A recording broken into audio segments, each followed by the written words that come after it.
Assalamualaikum warahmatullahi wabarakatuh. Waalaikumsalam warahmatullahi wabarakatuh. Bismillahirrahmanirrahim. Alhamdulillahi rabbil alamin. Wassalatu wassalamu ala ashrafil mursalin wa ala alihi wa ashabihil mujahidin at-tahirin, amma ba'du. Saudara-saudara kaum muslimin rahimakumullah. Sebagai kelanjutan dari pembicaraan kita tentang serial para nabi, maka pada pertemuan kali ini kita akan membicarakan riwayat tentang Nabi Sulaiman alaihi salam dan Ratu Balqis. Nabi Sulaiman adalah putra dari Nabi Daud alaihi salam, yang Nabi Daud ini merupakan keturunan yang ke-12 dari Nabi Yakub. Pada diri Nabi Sulaiman bertemu kebesaran dunia dan kebesaran akhirat. Ya, beliau seorang raja, ya beliau seorang rasul. Ya, beliau seorang pemimpin agama. Ya, juga beliau adalah seorang pemimpin negara. Alangkah idealnya memang jikalau ulama menjadi umara, atau jikalau umara adalah seorang ulama. Dengan posisinya sebagai ulama, maka nilai kepemimpinannya terpelihara dari segala macam bentuk penyelewengan. Dan dengan kedudukannya sebagai umara, dia akan lebih efektif memberikan komando kepada rakyatnya untuk hidup melaksanakan perintah-perintah Allah. Tetapi oleh karena orang yang sekaligus jadi ulama dan umara termasuk jenis makhluk langka, maka agama hanya akan memberikan pesan agar yang bernama ulama dan umara saling bekerja sama untuk kemaslahatan dan kemanfaatan rakyat. Ulama adalah ulama, umara adalah umara. Jikalau keduanya bisa berjalan dan berdampingan dengan baik, rakyat akan jadi nikmat. Tapi kalau keduanya centang perenang, tentu rakyat akan jadi kiamat adanya. Ma'asyiral muslimin rahimakumullah. Mengapa figur Nabi Sulaiman adalah figur yang bertumpu kebesaran dunia dan akhirat? Kita lihat dari sejarah bahwa Allah memberikan mukjizat kepada para rasulnya biasanya sesuai dengan kecenderungan umat yang dihadapi pada waktu itu. Umat yang dihadapi Nabi Musa alaihi salam adalah umat yang senang kepada kegagahan, suka kepada bentuk badan yang kuat. Oleh karenanya mukjizat yang diberikan Allah kepada Nabi Musa berupa kekuatan, baik tongkat maupun tenaganya. Sebaliknya, umat di zaman Nabi Isa alaihi salam cenderung berbangga dengan kemahirannya di bidang ilmu kedokteran dan ketabiban. Maka mukjizat yang diberikan Allah kepada Nabi Isa adalah mukjizat yang bisa mengatasi semua itu, sehingga Nabi Isa dengan izin Allah bisa menyembuhkan orang yang kena penyakit kusta, belang, bahkan sampai bisa menghidupkan orang mati dengan izin Allah. Di zaman Nabi Muhammad sallallahu alaihi wasallam, kecenderungan umat kepada kemampuan bersyair, sehingga ketika itu yang dihargai adalah ujung tombak dan ujung pena. Ujung tombak dalam arti pahlawan perang, dan ujung pena dalam arti seniman dan penyair. Maka di antara mukjizat terbesar yang diberikan kepada Nabi adalah Al-Quranul Karim, yang keindahan gaya bahasanya tidak seorang penyair pun sanggup menandinginya. Di zaman Nabi Sulaiman alaihi salam, kebesaran dan kemegahan dunia, kekuatan dan kejayaan menjadi ukuran. Kita tahu bahwa Jalut yang dihadapi oleh Nabi Daud adalah seorang yang bertubuh besar dan gagah perkasa, yang dalam sejarah lebih kita kenal dengan nama Goliat misalnya. Maka tidak heran kalau mukjizat yang diberikan Allah kepada Nabi Musa merupakan mukjizat yang bertumpu antara kebesaran dunia dan kebesaran akhirat, sebagai raja dan juga sebagai nabi. Tetapi yang patut menjadikan pelajaran buat kita terhadap seluruh kebesaran yang diberikan itu, Nabi Sulaiman berkata, "Haza min fadli Rabbi liyabluwani aashkuru am akfuru." Semua ini, kekuasaan dan kebesaranku, kejayaan dan kekayaanku, adalah anugerah Tuhan untuk menguji diriku. Adakah aku menjadi bersyukur karenanya, atau malah aku menjadi ingkar karenanya? Alangkah baiknya jikalau ucapan Nabi Sulaiman ini kita bisa resapi dan kita bisa terapkan dalam kehidupan ini. Seorang pedagang yang berhasil berkatalah seperti perkataan Nabi Sulaiman. Seorang pejabat dengan kedudukan tinggi berkatalah seperti perkataannya Nabi Sulaiman.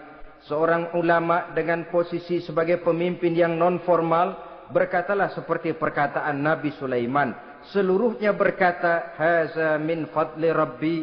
Seluruhnya ini adalah karunia Allah untuk menguji diriku, adakah aku bersyukur atau aku menjadi ingkar karenanya. Inilah sekelumit tentang kebesaran Nabi Sulaiman alaihi salam.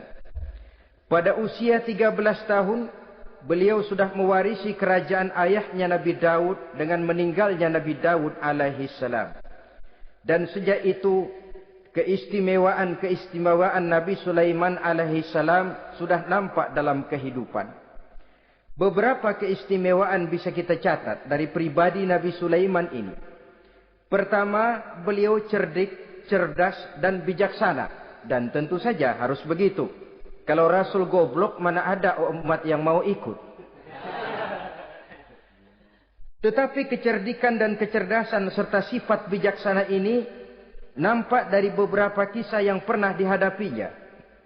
Pertama, di saat beliau berumur 11 tahun, ketika itu yang menjadi raja adalah ayahnya Nabi Daud, datang mengadu seorang petani bahwa sawah ladangnya, tanaman-tanaman yang ditanamnya habis dimakan oleh binatang ternak dari tetangga di sebelahnya. Maka ia mengajukan usul agar binatang ternak yang memakan tanam-tanamannya itu diberikan saja kepadanya. Nabi Daud meluluskan permintaan petani ini, tapi Nabi Sulaiman berkata, "Ayah, maafkan saya. Kalau boleh saya mengajukan usul, jangan seluruh binatang ternak gembala itu diberikan kepada petani. Akan lebih baik kalau binatang ternak yang memakan tanam-tanamannya itu diberikan kepada si petani selama 1 tahun. Apabila ia berkembang biak, beranak, hasil susunya seluruhnya selama 1 tahun itu boleh dimanfaatkan oleh petani tadi. Dengan demikian saya rasakan ini merupakan satu yang lebih adil ketimbang yang tadi itu." Keputusan Nabi Sulaiman ini diterima baik oleh ayahnya, oleh si petani, dan oleh si gembala tadi. Pada usia 11 tahun, ia sudah menunjukkan kecerdikan, kecerdasan, dan sifat yang bijaksana. Contoh yang kedua. Ada 2 orang ibu yang pada saat akan bekerja di ladang, masing-masing meletakkan bayinya di satu tempat. Lalu keduanya pun asyik pergi bekerja. Sedang kedua ibu itu bekerja dengan asyiknya, datanglah seekor serigala menerkam salah seorang anak bayi tadi. Dan kemudian dibawanya. Tinggallah anak bayi seorang. Ketika kedua ibu tadi kembali ke tempat dia meletakkan anaknya, maka keduanya lalu berebut anak yang satu itu. Jadi kasus berebut bayi rupanya memang sudah ada dari dulunya. Yang satu berkata itu anaknya, yang lain mengakui itu pun juga anaknya. Akhirnya keduanya mengadu kepada Nabi Sulaiman. Masing-masing ngotot, tidak ada yang mau mengalah. Akhirnya kata Nabi Sulaiman, "Kalau kamu berdua tidak ada yang mau mengalah, sudahlah begini saja. Berikan bayi itu kepada saya, akan saya belah dua supaya adil. Masing-masing kamu bawa sarang sepotong. Ibu yang seorang berbinar matanya, kelihatannya gembira dengan keputusan itu. Saya setuju Nabi Sulaiman, ini keputusan yang sangat adil. Betul, belah dua saja bayi itu. Tapi ibu yang seorang malah berurai air matanya, membasahi pipinya. Ya Sulaiman, daripada Tuhan belah dua anak itu, biarlah berikan saja kepada ibu yang mengaku tadi itu. Tidak sampai hati saya melihat anak yang begini ini harus menjadi korban. Biarlah dia diasuh oleh ibu yang mengakuinya tadi, asal dia tetap hidup. Nabi Sulaiman tersenyum, lalu berkata kepada ibu yang berurai air mata tadi, ambillah anak ini bu, karena ia memang benar anak ibu. Sebab sekejam-kejamnya hati seorang ibu tidak akan sampai melihat anaknya dibelah dua. Adapun engkau ibu yang gembira, engkau sesungguhnya ibu yang kurang ajar. Cuma sekedar ngaku-ngaku, buktinya anak mau dibelah dua, kamu setuju. Ibu macam apa kamu anak dibelah dua setuju? Akhirnya ibu yang satu itu menerima hukuman yang setimpal karena mengakui sesuatu yang bukan haknya. Di sini kita lihat kebijaksanaan yang dimiliki oleh Nabi Sulaiman alaihi salam. Bukti yang ketiga. Pada waktu beliau mengadakan jihad fi sabilillah, beliau mengadakan mobilisasi dana. Tidak cuma manusia, binatang seluruhnya ikut memberikan sumbangan. Ketika datang gajah, gajah nyumbang kerbau. Datang kerbau, kerbau nyumbang kambing. Datang kambing, kambing nyumbang ayam. Datang ayam nyumbang burung. Datang burung nyumbang balang. Datang balang nyumbang semut. Gajah yang nyumbang kerbau ngelihat balang nyumbang semut ketawa. Hei semut, balang, Nabi Sulaiman kamu berikan semut untuk apa kayak gitu kecilnya? Lihatin dong saya nyumbang kebo, kata gajah. Nabi Sulaiman tersenyum seraya bersabda, al-hadiyatu biqadril muhdi. Pemberian itu memang sesuai dengan kemampuan orang yang memberi. Kalau gajah nyumbang kerbau, itu wajar saja. Gajah besar, sumbangannya pun besar. Sebaliknya kalau balang nyumbang semut, itu juga memang pantas. Balang kecil, sumbangannya pun kecil. Yang tidak wajar kalau ada balang mau nyumbang kerbau, ada gajah nyumbang semut. Di sini kelihatan watak yang bijaksana dari Nabi Sulaiman alaihi salam. Ini merupakan ciri keistimewaannya. Setiap rasul dibekali dengan sifat ini yang namanya sifat fatonah. Cerdik, cerdas, dan bijaksana. Yang ini memang merupakan mukjizat. Kecerdasan seorang rasul tidak merupakan hasil sekolahan. Tapi merupakan bimbingan wahyu semata-mata. Dan ini yang tidak bisa ditandingi oleh manusia. Jadi jangan lalu ngambil dalih Rasul aja nggak sekolah pinter lalu ikut nggak sekolah ya goblok terus. Itu khususiat kok. Sifat yang namanya fatona itu merupakan bimbingan daripada wahyu. Adapun manusia jikalau dia mau cerdik, jikalau dia mau cerdas, jikalau dia mau bijaksana, dia harus belajar. Ya lewat bangku sekolah, ya lewat teman bergaul, ya lewat bertanya kepada orang-orang pandai atau autodidak. Dengan hidup banyak membaca dari kehidupan ini. Dengan demikian nilai kecerdikan, kecerdasan dan kebijaksanaannya akan bisa meningkat adanya. Ini keistimewaan pertama. Keistimewaan yang kedua, Nabi Sulaiman diberikan kekuasaan oleh Allah sehingga bisa menguasai angin, jin, bahkan juga mengerti segala macam bahasa binatang. Menguasai angin, beliau bisa menundukkan angin ribut dan memerintahkannya angin itu. Dalam surah Al-Anbiya ayat 81 kita temukan, Wali Sulaiman ar-riha asifatan tajri bi amrihi ilal ardil lati barakna fiha. Dan bagi Sulaiman, ia mampu menundukkan angin ribut yang bertiup menurut perintahnya ke permukaan bumi yang kami berkahi di dalamnya. Menguasai angin, barangkali istilah sekarangnya, memahami betul meteorologi. Itu sebabnya mukjizat hanya diberikan kepada Rasul. Orang yang jiwanya sudah stabil. Coba kalau potongan kita diberikan keistimewaan bisa ngatur angin. Saban sehari main angin. Nggak boleh ada orang kita keselin. Kesel sama orang, undang angin. Hantam saja. Maka mukjizat semacam ini hanya diberikan kepada orang yang jiwanya sudah stabil. Ada satu cerita, namanya juga cerita, tapi kebenarannya mendekati. Seorang wali di tanah Jawa, sholat Jumat di Masjidil Haram di Mekah itu. Namanya wali kalau di Jawa kan pakai belangkon. Dia sembahyang di Masjidil Haram. Ini ada orang Arab usil, tumben ngelihat belangkon. Ini apa di tengah masjid? Dia tepak belangkon itu. Miring di atas kepala. Begitu belangkonnya miring, tanah kayaknya ikut miring.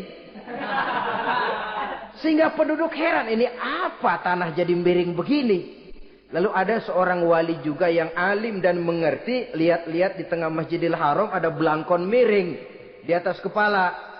Jangan-jangan ini sebabnya ini. Dia samperin, dia dananin lagi tuh belangkon rata. Tanah kelihatannya kayak rata lagi. Keistimewaan seperti ini pun hanya diberikan kepada orang yang jiwanya memang sudah stabil.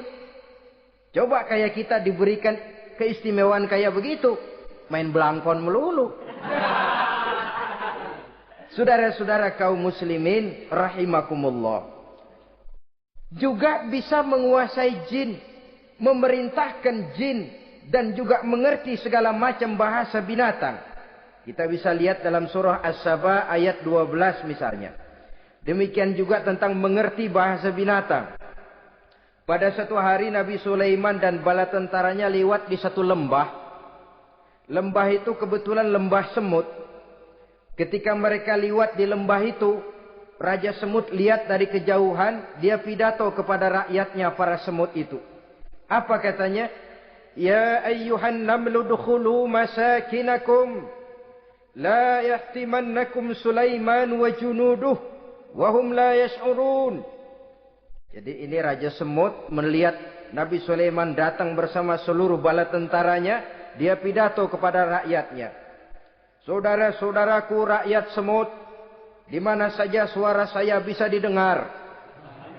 Perhatian, perhatian. Ini Nabi Sulaiman mau liwat dengan seluruh bala tentaranya. Kamu semua supaya masuk ke dalam lubang kamu masing-masing.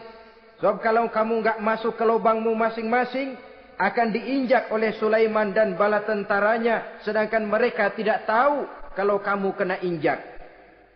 Masuklah semut itu seluruhnya ke dalam lubangnya masing-masing. Nabi Sulaiman senyum. Fatabassama dhahikam min qawliha. Mendengar ucapan Raja Semut ini, Nabi Sulaiman tersenyum. Lalu berkata, apa katanya?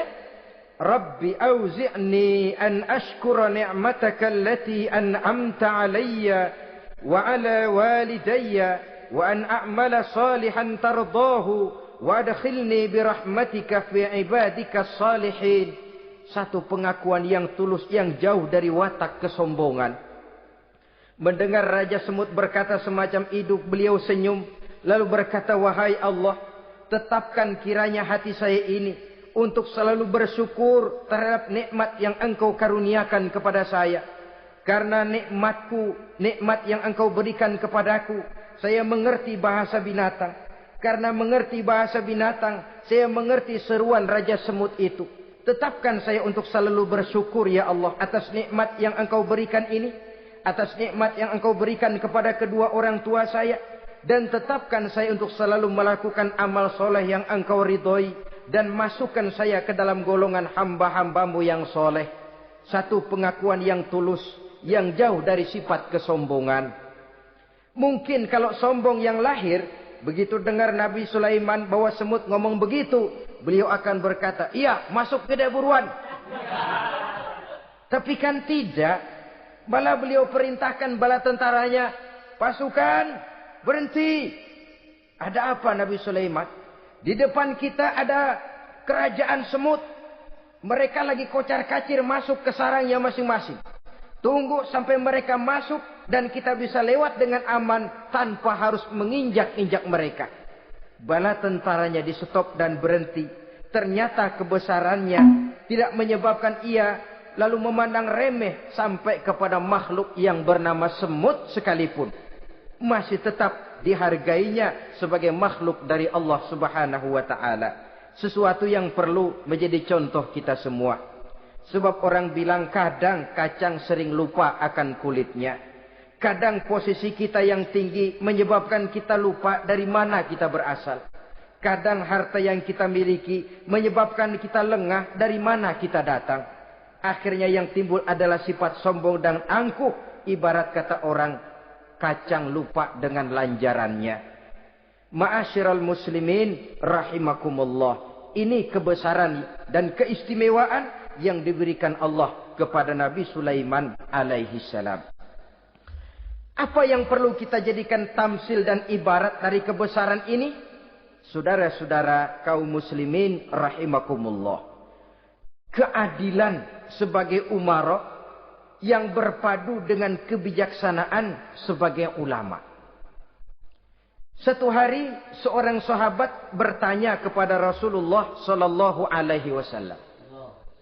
Ya Rasul, kalau pada satu saat ajal merenggut Tuhan berlalu meninggalkan kami sekalian, kita berpisah untuk selamanya ya Rasul. Dalam kondisi semacam itu, azahrul ardi khairul lana ambatniha. Mana yang lebih baik ya Rasul buat kami kalau sudah ditinggalkan oleh Tuhan? Permukaan bumi atau perut bumi yang lebih baik? Ini pertanyaan dengan bahasa kinayah. Permukaan bumi maksudnya hidup. Perut bumi maksudnya mati. Orang kalau sudah masuk ke perut bumi kan habis. Ya Rasul, kalau engkau sudah tidak ada meninggalkan kami semua, mana yang lebih baik buat kami, hidup atau mati? Bukan main pertanyaan ini. Di satu sisi menggambarkan cintanya sahabat kepada Nabi. Sehingga kalau tidak bisa mati bersamaan, biarlah mati beriring saja. Di lain pihak juga mencerminkan bingungnya sahabat kalau sudah ditinggalkan oleh Rasul. Atas pertanyaan ini apa jawab Rasul? Kamu enggak usah khawatir. Walaupun aku sudah tidak ada, kembali ke hadratullah azza wa jalla, meninggalkan kamu semua, kamu tidak usah bingung. Dengan syarat, idza kana umaraukum khiyarukum wa amrukum syura bainakum wa aghniyaukum askhiyaukum fa zahrul ardi khairul lakum min batniha. Kalau saja para umara, kalau saja pemimpin-pemimpin kamu adalah orang-orang yang terbaik di antara kamu, dan seluruh persoalan yang kamu hadapi dapat kamu musyawarahkan dengan baik, lalu orang-orang kaya di antaramu adalah orang-orang yang dermawan, ketika itu walaupun aku sudah tidak ada, hidup lebih baik daripada mati. Permukaan bumi lebih baik daripada perut bumi. Dengan catatan tiga tadi. Pemimpinmu orang yang terbaik di antara kamu. Segala persoalan kamu musyawarahkan. Dan orang kayamu orang dermawan. Walaupun aku tidak ada, hidup lebih baik daripada mati. Tapi sebaliknya kata Nabi. Idza kana umaraukum syirarukum. Kalau umarokmu, pemimpin-pemimpinmu adalah orang-orang yang terjahat di antara kamu. Wa amrukum ala nisaikum. Dan segala urusanmu sudah diatur oleh perempuan. Walaupun dia tidak naik di bidang eksekutif, tidak memegang kekuasaan. Tapi kekuasaan bayangannya jauh lebih menentukan daripada kekuasaan yang sesungguhnya. Kalau perempuan sudah ikut campur mengaturmu, kemudian wa askhiyaukum bukhalaukum. Orang-orang kaya di antaramu adalah orang-orang yang bakhil bin pelit alias kikir. Maka ketika itu kata Nabi, fabatnul ardi khairul lakum min zahriha. Perut bumi lebih baik daripada permukaan bumi. Apa yang bisa diharapkan dari pemimpin yang zalim, perempuan yang sok kuasa, dan orang-orang kaya yang bakhil dan pelit? Dalam kondisi semacam itu, bertemulah kita dengan yang bernama kiamat. Dan kalau sudah kiamat macam itu kata Nabi, perut bumi lebih baik daripada permukaan bumi. Maka yang kita perlukan sekarang adalah kerjasama antara ulama dengan umara. Ulama bukan umara, umara pun bukan ulama. Harus saling kerjasama dan jangan saling memperalat. Kerjasama menurut bidangnya masing-masing menjadi yang terbaik di bidangnya. Jangan sudah jadi kiai karena ingin berpartisipasi aktif lalu pindah jadi pemborong jembatan. Tidak sadar akan profesinya. Dan orang lalu tidak bisa berkata, apaan kiai mubalik bisanya cuma ngomong saja. Sekarang kan zaman pembangunan perlu karya nyata. Mana ada ustadz kiai mubalik bikin irigasi. Cuma pidato saja. Apa kemiskinan bisa diatasi dengan pidato? Ini juga orang tidak ngerti urusan. Wong Nabi saja ngajarin kok. Iza wusidal amru ila ghairi ahlihi fantaziris sa'ah. Yang kemudian diterjemahkan dalam manajemen modern. The right man on the right job. Bahwa persoalan harus diserahkan kepada orang yang memang ahlinya. Lah kalau kiai ngurus irigasi, apa nanti lurah mau ngajar fikih? Camatnya ngajar tafsir. Kacau jadinya. Makin ruwet jalur birokrasi, makin banyak orang meninggalkan profesi dan malah melaksanakan sesuatu yang bukan profesinya. Untuk memberesi keruwetan birokrasi termasuk diantaranya menanamkan kesadaran profesi yang menimbulkan kebanggaan dan kebanggaan yang membuahkan tanggung jawab terhadap profesi itu. Sebab orang kalau sudah bekerja menurut profesinya walaupun tidak kaya tapi hidupnya tenang. Kenapa? Karena panggilan jiwanya. Seorang kiai yang diajak ngobek walaupun objeknya gol puluhan juta. Kaya belum tentu tenang. Karena saya yakin bukan ke sana panggilan jiwanya. Ma'asyiral muslimin rahimakumullah. Itulah sebabnya kerjasama ulama membangun lingkungannya. Ulama membangun manusianya. Umarok membangun lingkungannya. Sehingga terciptalah wujud daripada pembangunan manusia seutuhnya. Ya zahirnya, ya batinnya. Seluruh kita berpartisipasi, hanya bidangnya saja yang berbeda-beda. Jangan yang satu merasa lebih berjasa dari yang lain. Jangan yang satu merasa lebih penting dari yang lain. Seluruh kita penting, seluruh kita berjasa, cuma bidang kita saja yang berbeda-beda. Inilah bahasa Quran, kullun ya'mal ala syakilatih. Setiap orang bekerja menurut profesinya masing-masing. Ma'asyiral muslimin rahimakumullah. Kita kembali kepada riwayat Nabi Sulaiman alaihi salam. Satu hari ketika beliau sedang menginspeksi pasukan, berkumpullah pasukan beliau itu, ya tentara yang manusianya, ya pasukan jinnya, ya seluruh binatang-binatangnya berbaris. Beliau selaku inspektur upacara mengadakan inspeksi pasukan. Dari sekian pasukan-pasukan yang diperiksanya pada waktu itu, Nabi Sulaiman melihat tidak terdapat burung hudhud. Beliau bertanya-tanya, "Ma liya aral hudhuda am kana minal ghaibin?" Kemana burung hudhud? Orang lain pada kumpul, dia sendiri tidak ada. Awas kalau dia datang. Kalau dia tidak bisa memberikan alasan yang tepat kemana dia, akan saya berikan sanksi dan hukuman. Ini namanya pemimpin yang bertanggung jawab toh. Seorang pun dari yang dipimpinnya tidak ada, menjadi pertanyaan. Tidak lama kemudian datang burung hudhud. Begitu datang lalu memberikan laporan kepada Nabi Sulaiman. Kalau istilah sekarang begitu dia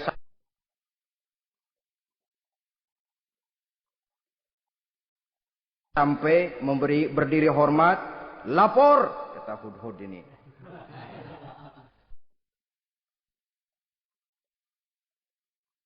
Bagaimana hudhud? Maaf Tuan Raja, saya terlambat. Iya, kenapa terlambat? Patroli Tuan Raja. Kemana saja kamu patroli? Keliling. Lalu apa hasilnya? Inni wajadtu imra'atan tamlikuhum wa utiyat min kulli syai'in wa laha 'arsyun 'azim. Saya baru patroli ke satu negara yang bernama Sabah, Tuan Raja. Sabah, saudara tahu Sabah? Di mana itu? Dekat ibu kota Yaman sekarang. Di sana Tuan Raja, kata Hudhud ini, wajadtu imra'atan tamlikuhum. Yang jadi raja perempuan. Kalau Tuan raja besar, Tuan orang laki. Ayah Tuan raja besar, Nabi Daud, laki. Ini mah model Tuan Raja. Orangnya rajanya raja besar tapi perempuan. Tumben saya ngelihat ada raja perempuan. Kerajaannya begitu besar. Begitu. Iya. Lalu dia jadi raja bagaimana? Ya mewarisi kerajaan ayahnya Sri Baginda Raja Syarahil. Ketika ayahnya wafat, dia naik. Walaha arsun azim. Singgasananya besar. Bagus. Antik Tuan Raja. Terus bagaimana lagi? Wajadtuha wa qaumaha yasjuduna lisyamsi min dunillah. Yang jadi pikiran saya Tuan Raja, dengan kekuasaan yang besar, mereka itu seluruhnya, seluruh bala tentaranya dan kaumnya, yasjuduna lisyamsi. Mereka menyembah matahari, bukan menyembah Allah. Mendengar ini Nabi Sulaiman tergerak hatinya. Waktu mendengar rajanya perempuan, kekuasaannya besar, belum tergerak. Tapi ketika sampai kepada yasjuduna lisyamsi, mereka sujud kepada matahari, di situ pribadi seorang rasulnya tergerak. Siapa nama ratu itu?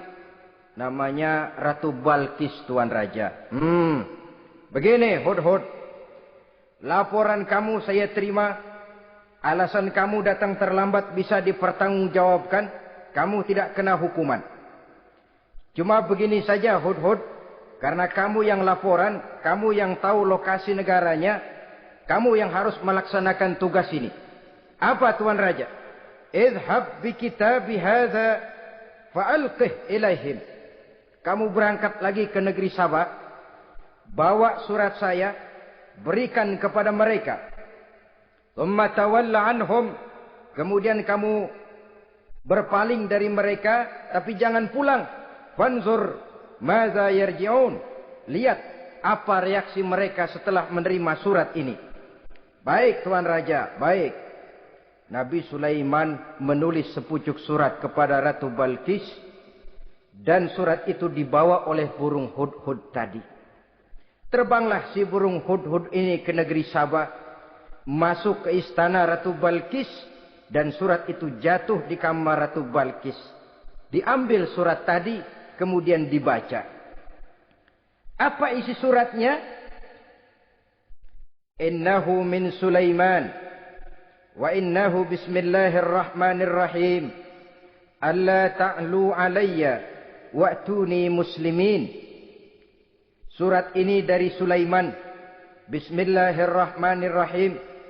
Jangan kamu merasa lebih tinggi dari aku. Datanglah kepadaku dan masuk ke dalam agama Islam.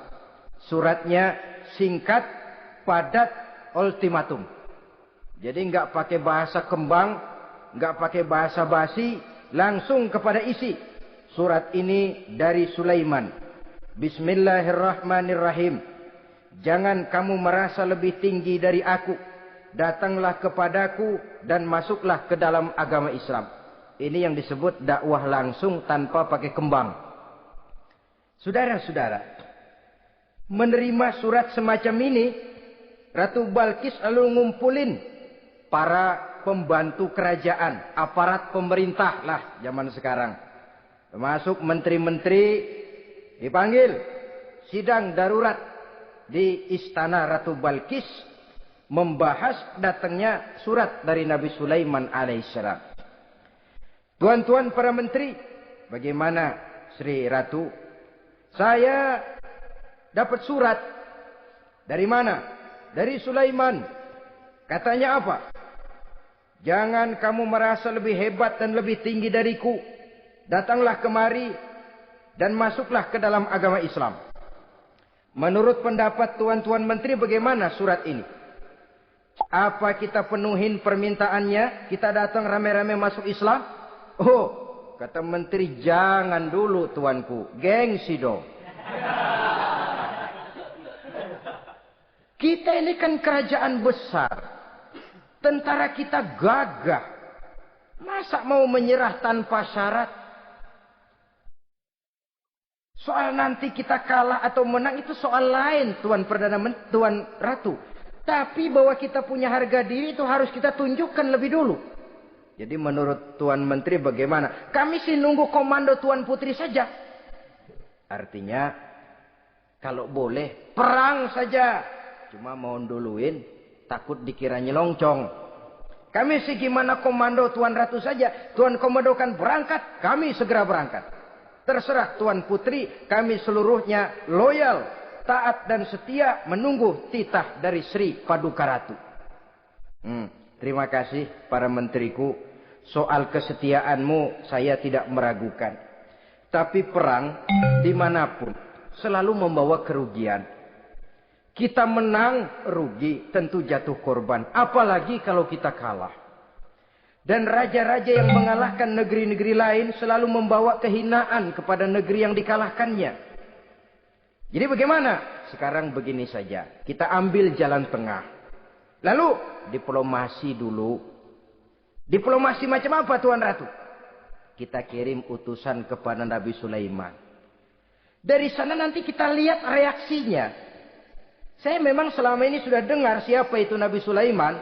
Katanya orangnya masih muda, masih bujangan, bijaksana, kekuasaannya besar, tentaranya hebat. Cuma kan baru berita, kita cek. Jadi diplomasi macam apa Tuan Ratu? Kita kirim utusan kepada Raja Sulaiman. Kita bawakan hadiah-hadiahnya. Yang mahal-mahal, mewah-mewah, menarik. Pokoknya yang terbaik di negeri kita, berikan kepadanya. Lihat reaksinya.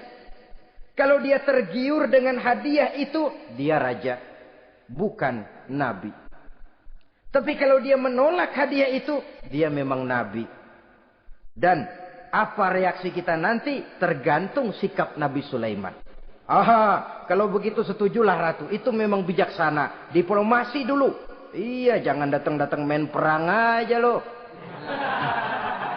Perang sih gampang. Tapi ini kan ada meja perundingan. Sepanjang masih kita bisa menempuh jalan damai, damai saja dulu.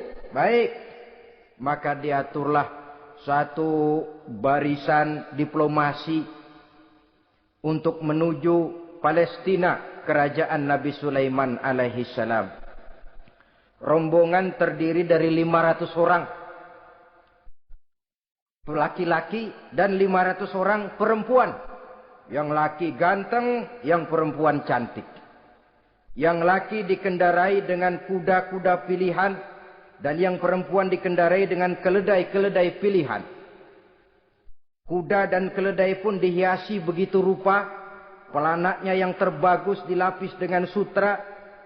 Sedangkan bawaan-bawaannya tidak lain daripada intan, berlian, mutiara, jamrud, yakut, kesturi. Yang dilapis dengan sutra tenun yang asli. Pendeknya hadiah yang serba wah. Dan rombongan ini dipimpin oleh seorang diplomat ulung dari negeri Sabah. Bernama Munzir bin Amru. Ini ahli diplomasi dari negeri Sabah. Dipesanlah oleh Ratu Balkis. Kalau datang nanti kamu ke negeri Sulaiman. Sikapmu harus begini, begini dan segala macam. Ditatar dulu. Sebab ini mau diplomasi tingkat tinggi. Baik Sri Ratu. Nah, sudah mendengar perundingan ini. Burung Hudhud pulang ke negeri Nabi Sulaiman. Apel lagi. Lapor Tuan Raja. Bagaimana Hudhud? Sikapnya mereka akan mengutus utusan dengan membawa berbagai macam hadiah untuk datang ke negeri kita. Baik. Nabi Sulaiman kumpulkan tentaranya, terutama para jin. Hei tentaraku, khususnya kalian para jin, akan datang rombongan tamu besar ke negeri kita. Maka mulai saat ini saya komandokan, kamu bangun satu istana yang megah, yang belum pernah ada dalam waktu yang relatif singkat. Dan lantai daripada istana itu harus dilapisi dengan kaca-kaca tebal yang bening. Bawahnya diisi dengan air, diisi dengan ikan-ikan hias yang indah-indah. Baik Tuan Raja. Maka tentara Nabi Sulaiman, sejak manusia sampai binatang sampai jin, semuanya kerja bakti membangun istana yang megah. Sehingga sebelum rombongan kerajaan Sabah ini sampai, istana sudah selesai.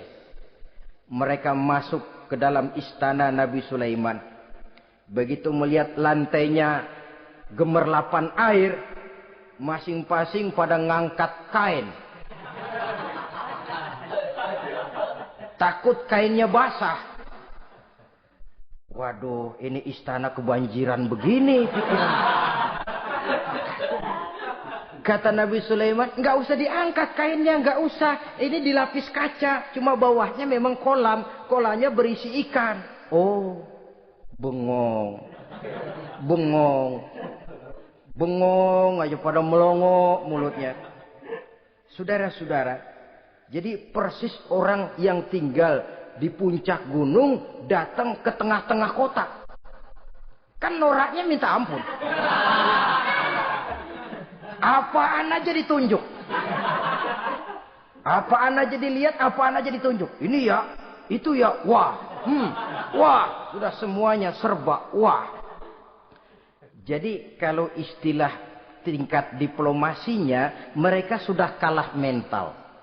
Dan itu sudah kemenangan pertama dari Nabi Sulaiman. Sudah shock. Mereka merasa negeri Sabah kaya, luar biasa, hebat. Begitu datang ke negeri Sulaiman, mereka jadi orang norak kayaknya. Sudah kumpul, nah selamat datang tuan-tuan ke negeri kami. Ada pesan apa? Majulah Munzir bin Amru. Tuan Sulaiman, bagaimana? Kami diutus oleh Sri Baginda Ratu Balkis untuk menyampaikan hadiah-hadiah yang kami bawa ini. Intan, berlian, yakut, jamrud, kesturi, dan barang-barang mahal lainnya. Mudah-mudahan Tuhan bisa menerima dengan senang hati. Nabi Sulaiman tersenyum. Lalu beliau berkata, Atumiddunani bimalin, fama atani Allahu khairun mimma atakum. Kamu mau memberikan saya seluruh hadiah-hadiah permata intan ini? Padahal apa yang telah diberikan Allah kepada saya jauh lebih baik dari apa yang telah diberikannya kepadamu. Kamu merasa bahwa saya kekurangan semua ini? Ketahuilah tuan-tuan, saya punya lebih banyak dari apa yang tuan-tuan berikan sekarang ini. Irja' ilaihim, bawa pulang kembali seluruh hadiah ini.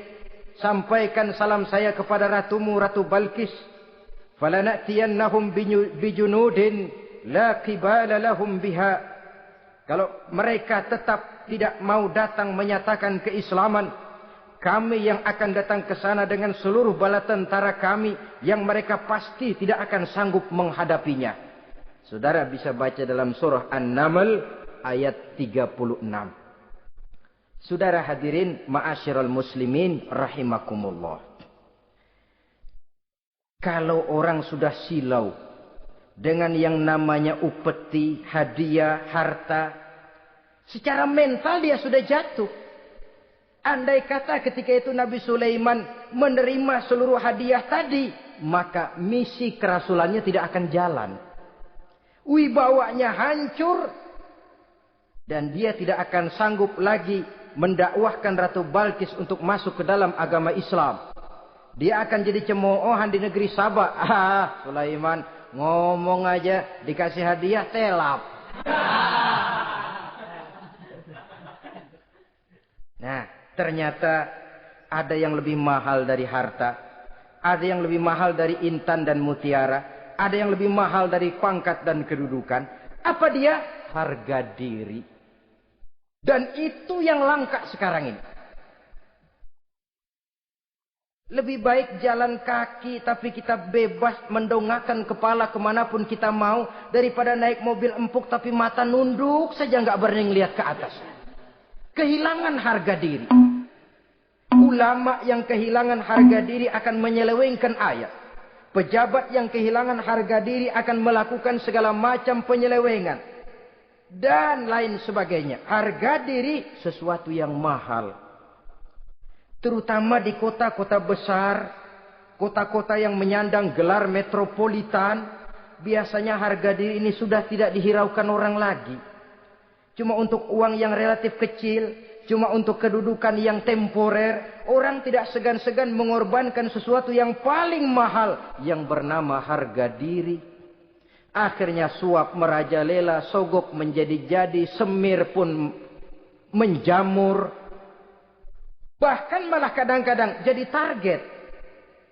Sehingga ada pernah berita jabatan wakil gubernur katanya dikomersilkan. Siapa yang bisa memberikan sekian puluh juta dia akan naik.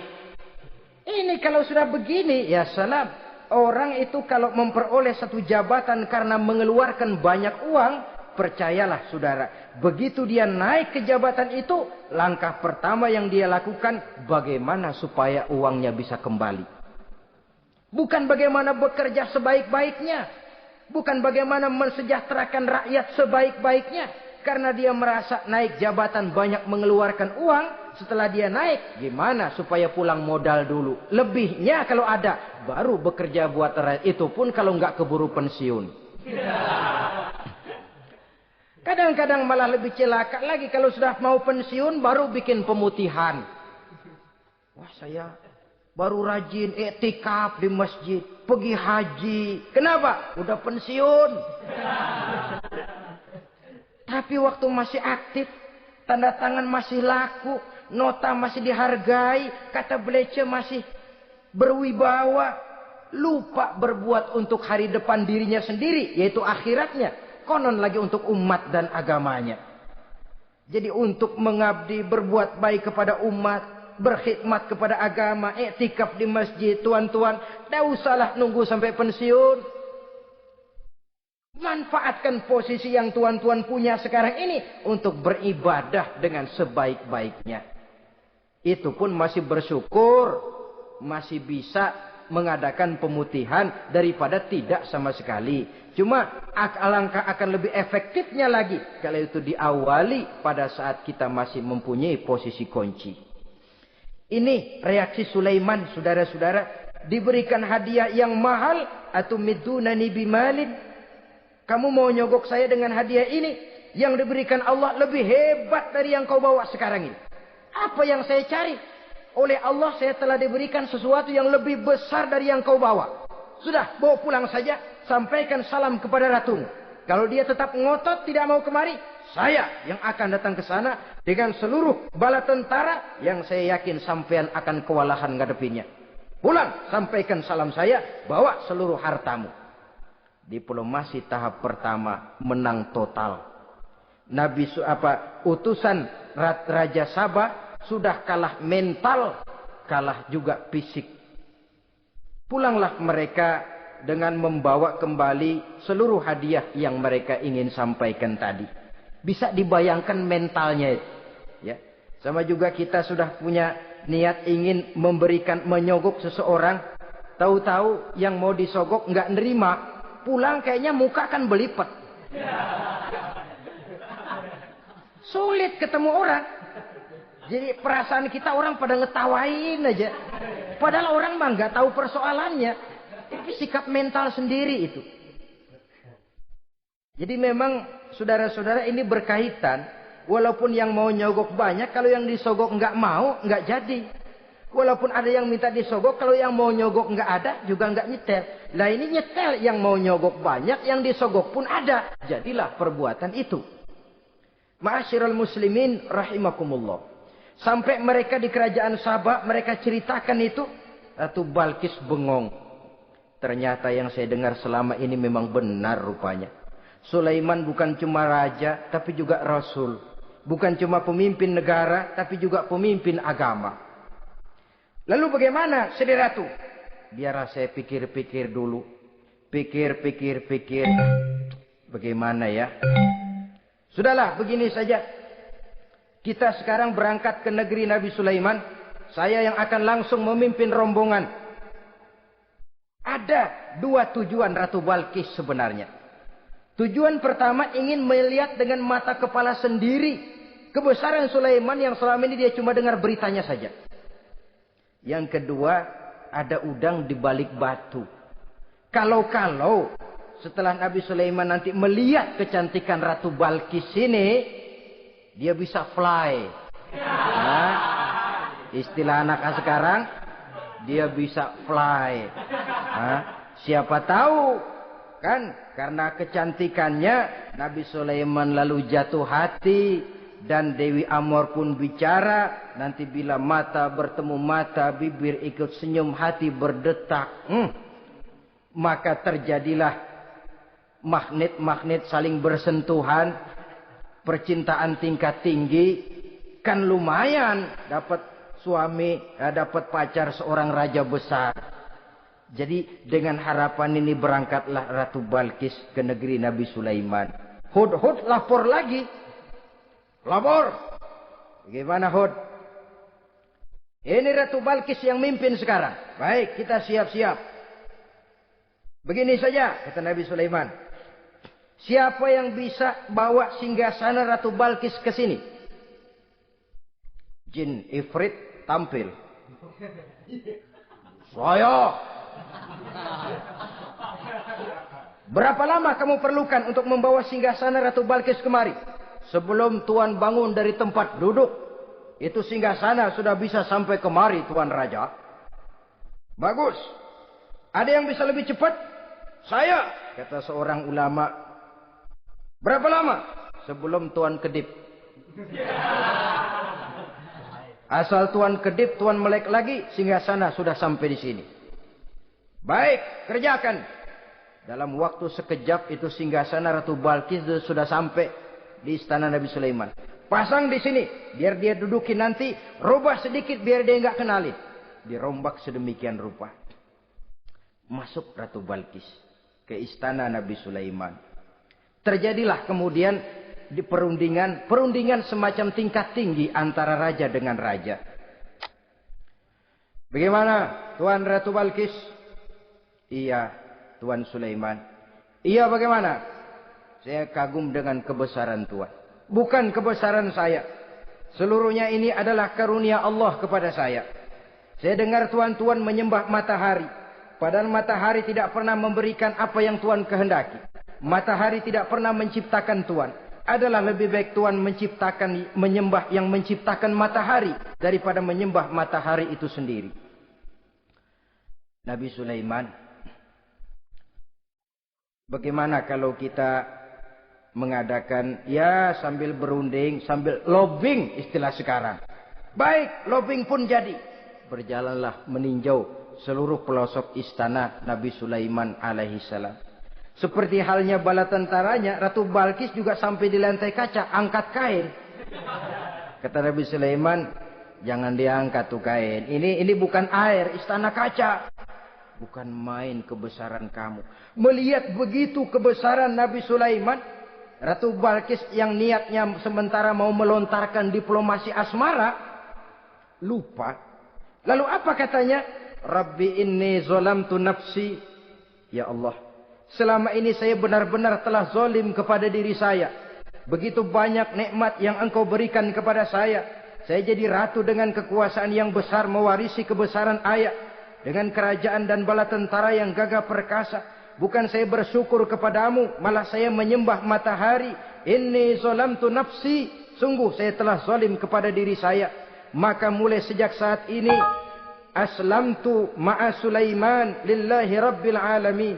Mulai sejak saat ini ya Allah, saya nyatakan diri, saya masuk Islam, bertuhankan Allah Rabbul Alamin. Saya tunduk kepada Nabi Sulaiman alaihi salam. Masuk Islam sebelum diplomasi asmaranya melayang, saudara-saudara. Sudah masuk Islam? Sudah. Nah, Ratu Balkis sekarang bagaimana? Ya Nabi Sulaiman, kalau saya masuk Islam, apakah kerajaan saya akan tunduk dan diatur oleh kerajaan Tuhan? Tidak. Kamu persilakan pulang ke kerajaanmu. Atur negerimu menurut cara yang kamu mau, asal sesuai dengan perintah Allah. Saya bukan penjajah. Saya cuma mengajak kamu ke dalam Islam. Saya tidak ingin meluaskan wilayah saya. Asal kamu sudah masuk Islam, tugas sudah saya jalankan. Perkara kerajaanmu, kau pulang, kau atur dan kau tetap jadi raja. Jangan merasa kalau sudah masuk Islam lalu kerajaanmu saya caplok. Islam bukan penjajah, Ratu Balkis. Baiklah Nabi Sulaiman, saya tahu. Tapi untuk melanggengkan kerjasama antara kerajaan Sabak dengan kerajaan Tuhan, caranya bagaimana? Mulai ngojok-ngojok. Dia nggak bilang lu demen aja deh sama gue. Enggak. Cuma untuk jangka panjang. Jangka panjangnya Sulaiman. Supaya kita tetap bisa kerjasama, caranya bagaimana? Ya supaya kerajaan berumur panjang, kau harus punya keturunan. Kata Nabi Sulaiman. Itu kan berarti saya harus nikah. Memang. Tapi saya ratu. Suami saya kan paling kurang juga harus maharaja, sahansah. Ya sebenarnya sih cuma dia nggak bilang aja. Di kerajaan gue nggak ada yang setimpal. Gue maunya sama elo. Itu kalau bahasa kita. Cuma ini kan bahasa perempuan. Perempuan kan paling pintar nahan perasaan. Nggak kayak orang laki. Orang laki kalau lagi mabok cinta teler.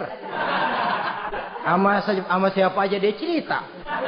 Gue kan lagi demen sama si Ano. Lain sama perempuan, dia paling bisa jaga perasaan. Saya kalau begitu, saya harus kawin dengan maharaja. Ya kamu tinggal pilih saja, kata Nabi Sulaiman. Nabi Sulaiman, ini Perdana Menteri udah pada mesem-mesem, udah paham ke arah mana maksudnya. Bagaimana kalau kita kukuhkan saja dua kerajaan ini, Nabi Sulaiman? Saya pun setuju kalau itu kamu mau punya mau. Wah ini Perdana Menteri takbir semua. Allahu Akbar, Alhamdulillah, Alhamdulillah. Sampai akhirnya Nabi Sulaiman pun menikah dengan Ratu Balkis. Bergabunglah dua kerajaan besar itu. Saudara-saudara kaum muslimin rahimakumullah. Kemudian setelah bertahun Nabi Sulaiman wafat.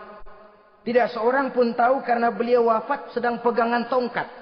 Ketika tongkat dimakanin rayap, rapuh, baru beliau jatuh.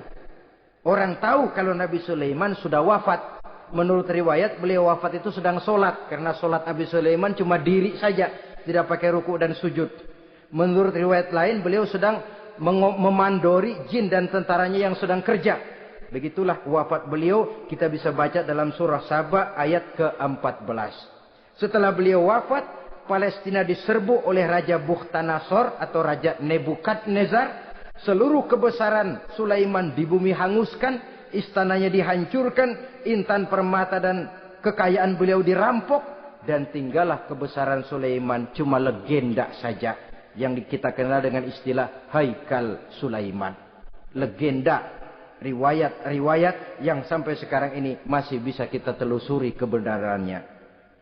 Saudara-saudara, inilah pertemuan yang singkat ini. Walaupun serba singkat, mudah-mudahan ada manfaatnya. Dengan kesimpulan, seluruh anugerah yang ada pada kita, hakikatnya karunia Allah. Marilah kita menjadi orang yang pandai bersyukur atas anugerah itu. Terima kasih atas segala perhatian. Mohon maaf atas segala kekurangan. Usikum wa nafsi bitaqwallah. Wassalamualaikum warahmatullahi wabarakatuh.